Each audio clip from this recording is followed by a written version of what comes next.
For this episode, I'm joined by the fabulous Nina Bainbridge. Nina is an executive coach who also designs and facilitates leadership programs both in the UK and globally. She really does specialise in teaching people how to identify and facilitate coaching moments in their work and life. Together, we'll be exploring where Nina's coaching prowess comes from, where her next stretch is for her world of work, and why it matters so much to her. So let's dive straight in. You'll spend 80,000 hours at work. You're here because you want those hours to count. Hi, I'm Zoe Schofield. And I'm Erica Sosner. A warm welcome to the Career Equation podcast.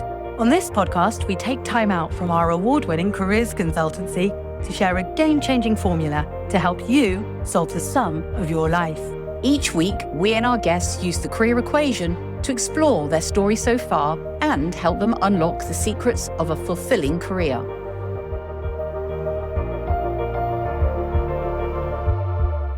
I'm really excited to explore through the lens of the Career Equation some moments in your story so far. But I think it'd be lovely just to hear a little bit first about what's life at the moment, what's current in your kind of working life and keeping you busy. Yeah, thanks, Zoe. So in my working life, I'm an executive coach. I do lots of coaching, but I also run leadership development programs for lots of global companies and UK companies, helping people to learn coaching skills so they can have really empowering conversations. And I feel like years ago, we all went on a course to learn coaching skills and we kind of know what it is. But what I'm noticing is we're not really using them in everyday ways. And so what's really coming up for me at the moment is helping people wherever they are identify coaching moments, just for that moment to not give advice, but ask some coaching questions to really help people develop and grow. I've got a real bias, I kind of feel like coaching is the answer to everything. And I realise that. But I'm really curious, how does that work if you're a prison officer and you're speaking to somebody, a young person on the wing? How does that work if you're a CEO and you've got a whole team around you coming to you to ask questions? What happens if you're a grandmother and you want to be able to connect to your teenage grandchildren? And I feel like my work is to really help people realise they can integrate it into their day-to-day. That's fabulous. And there's real sense of permission to not have the answers. It's okay. Sometimes people, they may think they want you to have the answers, but actually it's the space, isn't it? Sometimes creating that safety net of it's okay to just talk to me about whatever it is. When is the right time for direction? And when is the right time to listen and to let them find the answers? We're solutionizing before somebody's even stopped sharing what their conundrum is or their challenges. And so we're having to really check ourselves and raise our own awareness, because people really learn and grow when you provide space in a coaching conversation. And interrupting this habit of a lifetime, which is, I've got advice, I've got an answer, and stopping ourselves from saying that. Yeah. Oh my gosh, yeah. That's diamond advice Exactly. there at that. Just zip it for a minute. When you think about that, then you're sort of like, what's live and current? And there is this extreme, isn't there, in terms of the diversity of the clients you work with. I just wonder if is there anything in terms of like a current challenge that's sitting with you that you're like, sort of in your mind that you're working through? Yeah, definitely. I'm working with a prison, helping prison staff learn coaching skills to coach young people in prison. I'm working with doctors and surgeons where there is just one answer, it's for medical good reason. So how do they bring in coaching skills? Yeah. And that can feel really risky for them. What I'm noticing more and more is that regardless of the scenario, people are time poor, they are energy poor. I'm curious about how do I package how people can learn these skills quickly and easily in a way they can apply to get rewards in a way that's accessible. So what I feel is my biggest conundrum is knowing how transformational these tools are. How do we help people understand this is a thing they can access so we can all provide coachy conversations with each other? For me, that is really demanding because I'm having to think about new skills. I'm having to think about how I design a program that is really accessible. I'm having to think about what are the top 5 things that you could do here that give you the biggest shift in conversation. How am I helping someone develop in terms of their skill set and their mindset? And how do we do all of that in a really affordable way? So I'm having to learn to do things like this and create videos, and all of which is really new. How do we take what many of us have trained in, but simplify it so that it's not so scary. Like if you'd said to me, what's a coach? I would have just thought of like sports coaches and stuff when I was young. I wouldn't have thought of the idea. And it was, for me, a kind of natural progression because I was the person that people came to because I listened well. And actually, I'm not a particularly opinionated person. So I'm not somebody that tells people what to do all the time because I don't think I've always got the right answer. So I don't. So it's never been a natural place. So when you were talking then, I kind of had this vision. There must be so many people out there that would make amazing coaches just in conversation because they've got that natural talent. And also, so like you said earlier, so many grandparents, so many mums, dads, sisters, brothers, friends, colleagues, that with a good listening ear and a good base of some accessible, easy sort of skills to begin to have more general conversations that are coaching led throughout life. Yeah, the world is becoming worryingly, increasingly polarized, and we're not listening to each other as well as we could be in schools, and as well as, geographies, and, from a political perspective. The thing that we have in infinite resource is our own thinking. And what we don't seem to have is a way to provide space and conversations for people to think well for themselves about the things that are important to them. Yeah. It strikes me the challenge then is about how do I get this message out there and equip people with those simple and practical coaching skills and to trust themselves that they could do it without having to take a big formal education and spend thousands of pounds. People want instant results quite quickly. These days, there's a demand for just teach me one thing, teach it really well, give me some examples of how that might look. How do I give something to somebody that they can play with and get the reward immediately? So let's see then if by exploring some key moments, if we can get some new thinking that might help you answer some of that challenge around getting more of the coaching message out as everyday skills. So just for those, any of you who are joining us new in terms of the Career Equation podcast, just to give you a kind of insight about what the equation is. It's a simple and practical method to think about what your thriving zone looks like when it comes to your world of work. And the equation takes 4 key sort of components, if you like, for us to explore. And the first is skills. So we're simply saying that if you work in your area of skill and strength, the sorts of skills that you love to use, you want to develop further, and apply them to the second component, which is passions, a subject, a topic, an industry, a way of being that intrigues you, energizes you. You can't help but want to stick your nose in and be around. So you're taking those skills, applying it to passions. And the third component is impact, a purpose, a meaning that means a lot to you. You're feeling fulfilled. So skills plus passion plus impact. And the fourth component, one of the critical pieces, is environmental fit. So you want to be doing those things in an environment that helps you to be at your best. So if we took the first one and we thought about skills and strengths, can you tell me about a time in really early Nina's life when you really thought, this is something that I'm really good at, I've got a strength? So I can remember, as early as high school, being that person like you that people will come and trust with problems, their concerns, their worries. And I couldn't have described it like this then, but I now understand it in a different way, which was that I was a really good listener. And I was just genuinely curious about, how is this person motivated by this? What is it about that person's uniqueness and therefore our difference, and how we're all different in terms of how we experience the world? And I think probably what used to happen is I would be very present, really listening to what people had to say, and probably asking really good questions. I think I knew that if I didn't judge people, they would share more because they felt safe. I also got a lot of value and worth because I felt important that people were coming to me. And that can sometimes be a danger in itself, which I came to learn when I did my coach training, because sometimes you can be saving and rescuing everybody, and then you become the go-to person. And that can be a value a bit overplayed. I remember asking myself this question as a coach, asking people to think about their purpose, what are some of their early memories, just like you have just asked me. And I couldn't, apart from in high school where that used to happen a lot, I couldn't really remember a kind of age 3 or 4 to 10 memory. And then I spoke to my mother and she said, oh my goodness. She goes, you had so many Barbie dolls and Sindy dolls, and all they did were have conversations all day long. So I would spend hours in role play with them. And she said, those were your coaching conversations.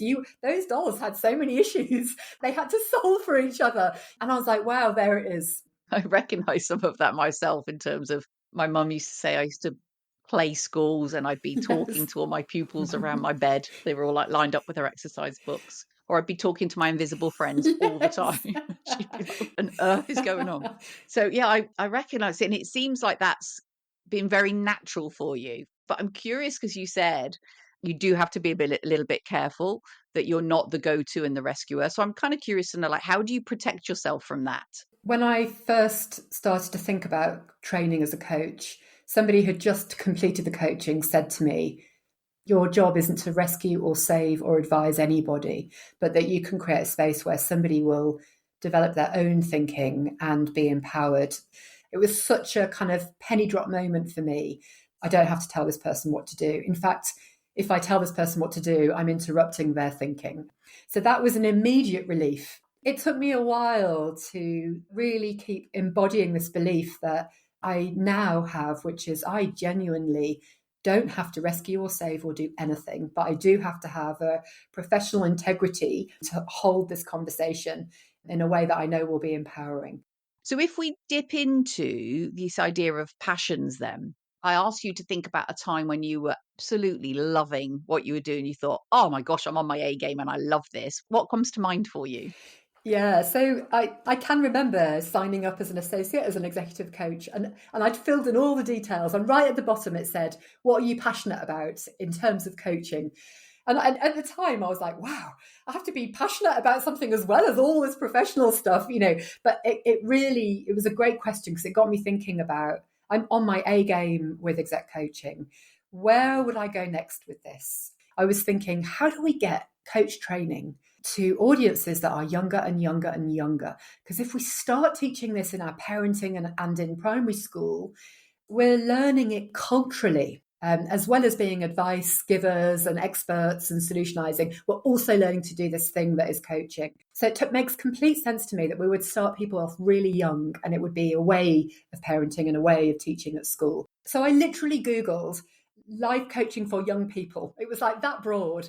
And this charity came up called Spark Inside, and they are a phenomenal charity that were looking for coaches to do work with young people that may have been involved in the criminal justice system in London. On paper, I didn't have the right experience of youth coaching. I didn't have experience with young people outside of coaching either. So I applied, and then I called them and said, on paper, you're not going to ask me to come in for an interview, but I'm really passionate about what I'm doing. So if I could just come for a coffee when I'm next in London, that would be great. And they invited me in. And I went through a very heavy vetting process with them. And they won a contract to coach in prison. And I nearly ran out the door in fear in this moment, because I remember my immediate kind of fixed mindset, if you like, was like, this is not for me. I can't work in a prison. This is going to be terrifying. And of course, having some coaching skills, coached myself down off that ledge, and then started to coach young people in prison. It was not only helping me fulfill this passion. I thought I was there to coach people, which I was, but I got so much back from that. And it sounds like a real sense of nourishment almost for you as well as for them. That initial belief of, oh my gosh, I won't be able to do that. What would I do in a discussion in a prison, or to the place of like, I don't know, just sort of relaxed at that point then of, this is fabulous and I can do this. But you were being nourished through the process as well as them. Does that make sense? Totally. The word nourishment is great, because I thought it would be me giving something, and I was getting back more, if not the same. When you go into a prison, which is a highly challenging environment, as you'd imagine, people do not care what your corporate CV says. They don't care where you got your accreditation from, right? All of that stuff that works in a bank or, a big retailer falls by the wayside. What they really care about is this is person authentic. They could see straight away that I probably hadn't been in prison myself, that I hadn't had some of the headwinds and challenges that they'd faced as individuals. And that was okay. I didn't have to have that.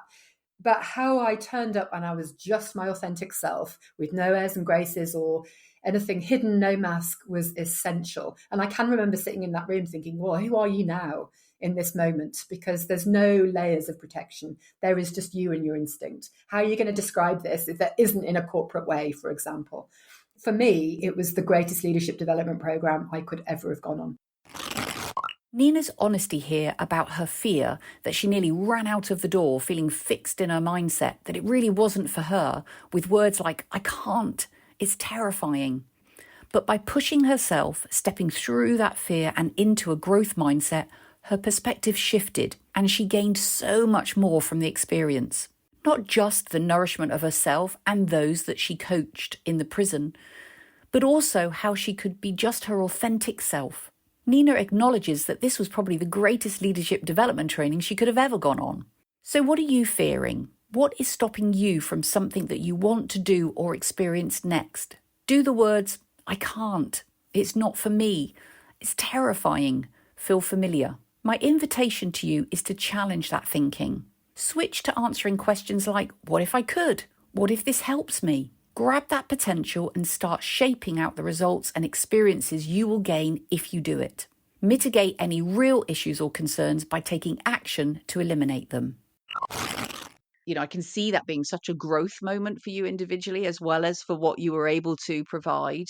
It really speaks back to almost what you said earlier about you and your Barbie dolls or your Sindy dolls and those conversations that you were having at school and around the playground, being curious and listening and wanting to understand the point of difference between you and whoever you're talking to. And that seems to come full circle right into that sort of prison situation of not being judgmental about them in the room, but wanting to understand the hows and whys and what's in their language of why they're there and what they want to do next, in terms of the next chapters that they want to have. It was, I'm sure, incredibly challenging and frightening in terms of for your own personal journey, but so rewarding an experience at the back of it. Thank you. I appreciate that acknowledgement. What I learned is exactly what you said, which is how do I bring my own humanity and vulnerability to this situation as well as all my coaching situations?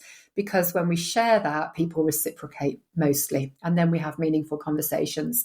But I also learned how am I going to frame this in a way that matters to you in this prison? How am I going to do that? And I had to really think on my feet. Let's think then about impact in terms of making a difference and feeling successful in your work. If I asked you to think about a time when you thought my work had real meaning and that I was really making a difference, tell us a little bit what comes to mind for you. I think it comes back to what we were saying earlier about how do I frame this in as relevant a way as possible and give people bite-sized chunks that they can integrate into their life and get the rewards for as soon as they apply. So I was working with a really outstanding teaching hospital recently, and we experimented with a digital course teaching coaching skills, but we had some live sessions where they could come and share the good, the bad, and the ugly, right? They're kind of like, this worked really well. And I didn't do it again and again and again. And I forgot. And then I tried and this didn't work very well. And I was working with a cohort of matrons. The matrons are a really critical part of a hospital. Those purple coats symbolize expertise and safety in their team because they're the person they can go to for the answer. They are bombarded every day by so many people asking questions. And so they are overwhelmed and exhausted and they care massively. And so my work with them was to meet with them virtually once a week for an hour towards the end of their shift. So they were at work when this was happening. There was no nice safe office for them to go to. I could then help them think about how they would turn down that noise and interrupt the pattern of their usual way of being, to really think about how they could integrate coaching skills as well. So it was kind of uncomfortable for me because it would have been much safer for me to have them for a day, all the distractions turned off, in a room together. They said they wanted that. That would be cozier for them than helpful. But I'd have taught them how to do something then, as opposed to meeting them for an hour each week in the middle of their shift, which was helping them shift their current mindset into another mindset. And that, in terms of impact, felt really valuable. One matron said, I cannot go back to have conversations in the way I used to anymore because this has become so valuable for me. Another matron had said, all roads used to lead to me, and now I'm recognizing those moments where I can coach instead. And the energy is now coming from my team, not all from me. And what did that mean to you personally? For me, it's about close proximity to working with people in this way, where you meet them each week, you see the journey that they're on. It's not always comfortable and linear. I had a lot of mind talk for the first few weeks, like, is this working? Are they really even doing this? When we started to break through in this way, it was greatly fulfilling because it reminded me again that this idea of how do we meet people where they are rather than teach them from a place we are is so important. How do I create that space and have genuinely no judgment about where they might be at until I've really provided a space for them to share that? It's the NHS. I have had great care, gold standard care myself from the NHS in the past. So it was especially fulfilling to give something back in that way. Yeah, I'd actually been treated by this hospital myself. When we want to embed natural and authentic coaching skills in our organisations and our communities, and to see the impacts that coaching conversations can have on culture and the personal growth of people, we have to make it part of the everyday. Of course, there is a place for group learning events, for workshops and training, but Nina's observations here about her experience of taking the coaching skills training directly to the matrons in their working environment and the ripple effect that it created beyond their roles is a great reminder to us all. How do we truly meet them where they are rather than where we are when we're designing development programs and the legacies that they could create? Are we doing enough to make them become part of the everyday? What can we do to experience the ripple effect from our learning and development initiatives? What would make them even better for those experiencing them? When we think about this idea of the equation and impact, we can quite naturally talk about the impact that we want to have on others, because that's why we do the work we do, and whatever, genre of work you're in. But actually, it comes from a center point. It's about meaning and fulfillment for you as an individual, and how do you get that? And that's different for everybody. There was a connection to you with this organization from what you've experienced in the past, and that sense of giving back, because you know that through equipping themselves with the skills, they'll have a different experience. And it won't just be the experience that those matrons are having in a work environment. They'll take those skills into their life in general, potentially with their friends, their families, their colleagues, their partners, and I think it is. And I think I've spoken in another podcast about the ripple effect, and that idea from you about impacting at a younger age. So we're equipping people with the skills. Feels to me like it just would be more natural and we would get better at it as we get older. And so, more people doing that, then the culture of life, I think, will grow. Absolutely. Yesterday, I was with a bank, as I mentioned. There was somebody who'd been there only a year from school, and he was so natural at coaching because he hadn't yet had it drummed into him to always give advice. And there was a senior lady in the cohort as well who was totally invested in coaching as being the way forward, but by her own admission couldn't stop giving advice because it's so, as a subject matter expert, it's what she was used to. So it really got me thinking about, here were the matrons, really genuinely open when it was uncomfortable to learning something new.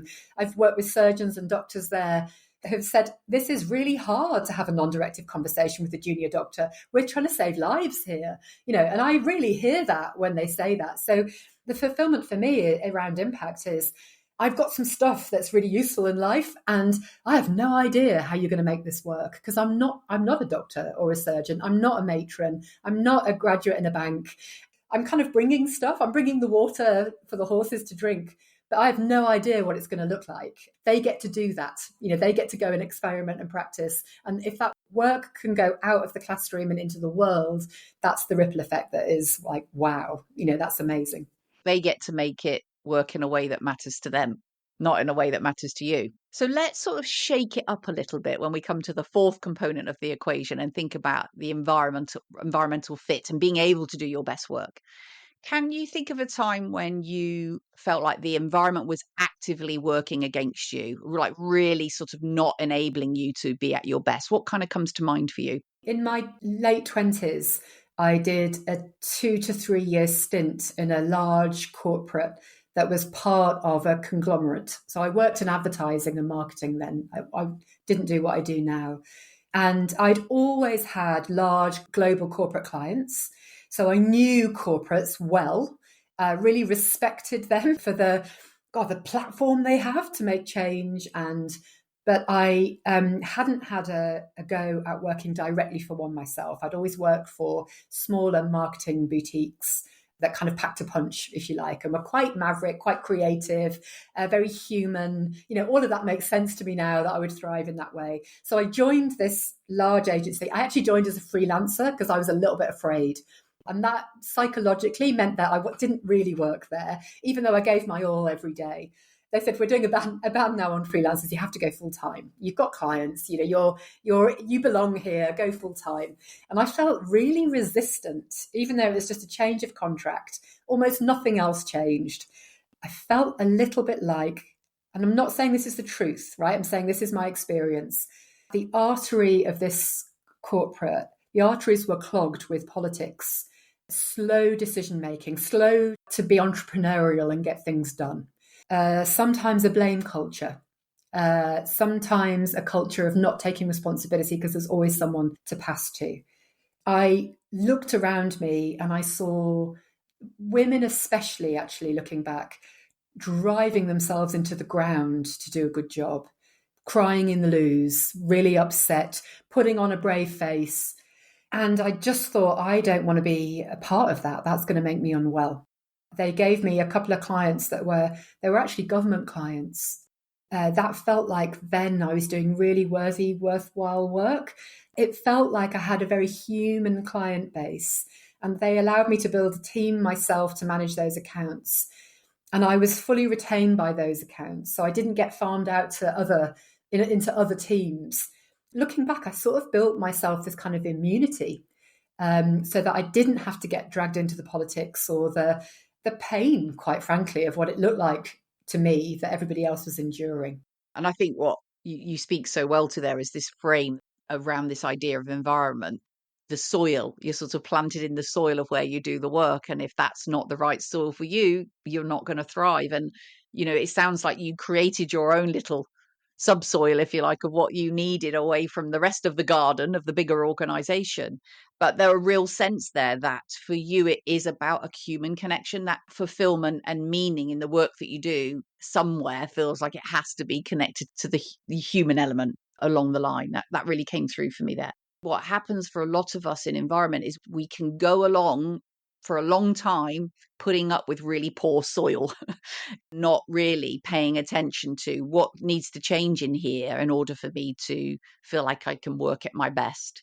It sounds like you were fairly in tune early on around this is not going to be right for me and I need to tweak it so that I can create the soil I want. Yeah, I love the idea of soil. I definitely have my own window box, my own hanging planter in the garden, in that garden. Yeah, looking back, I stayed there longer than I could have done. You're right. We do put up with almost like, how can I be better in this environment? How can I join in more? How can I be more like them? And, even though I had created some immunity, that was still going on for me. I think if I had tried to instill what I now do in companies then it would have made me ill because I wouldn't have got the traction that I needed. I could have been really skilled and really passionate and knowing that had great impact, but it wouldn't have happened there in that place in time. And I think that's a really, really good point because we often look back in life and think, oh, I should have done this years ago. I should have done that. But the path is the path for a reason almost. You wouldn't be where you are now if you hadn't experienced that. Let's pull together what we've kind of been talking about in terms of your skills, your passion, your impact in the environment, and have a go at kind of creating a way of you articulating your thriving zone, essentially.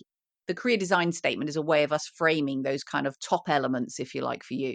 So if I sort of use the frame, are you willing to have a go at filling the gaps? Yes, I am familiar with it and I haven't done this for ages. The first bit is super easy because you just have to say your name. I think you can manage that. So I go, I. I, Nina. Perfect. That's a big tick. We've done the first bit.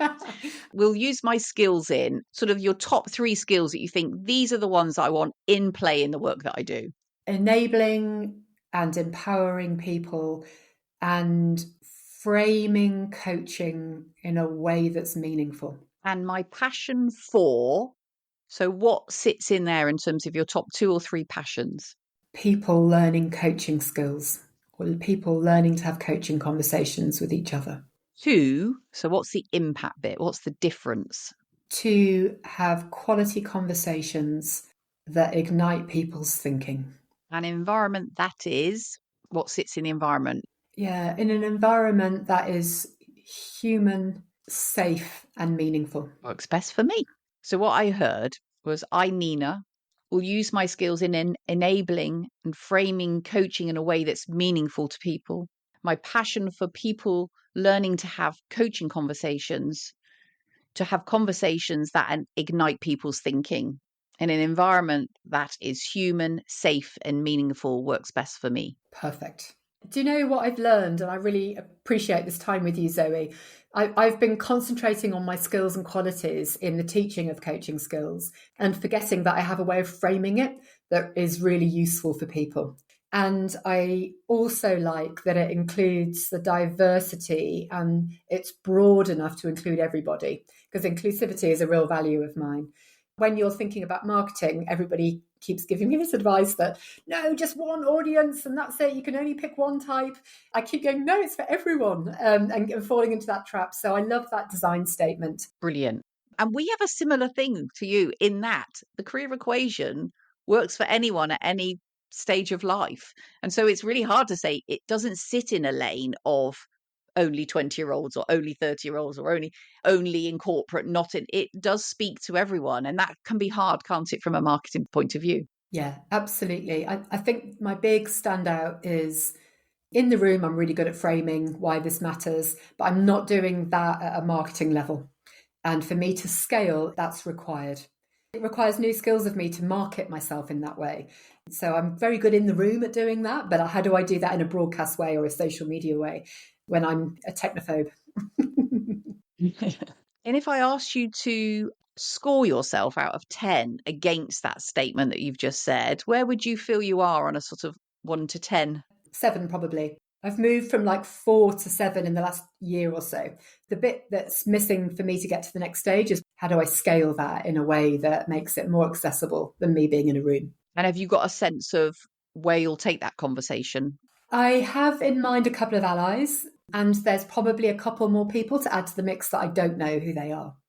So if we think about that challenge, you said, do you feel like this is pushing you in the right direction in terms of answering that challenge? It's absolutely the right direction, and it's out of my comfort zone, and it's necessary.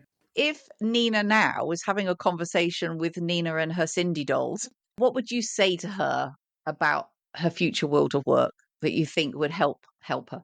At the moment, you don't believe you have natural qualities and skills that the world needs, but you do.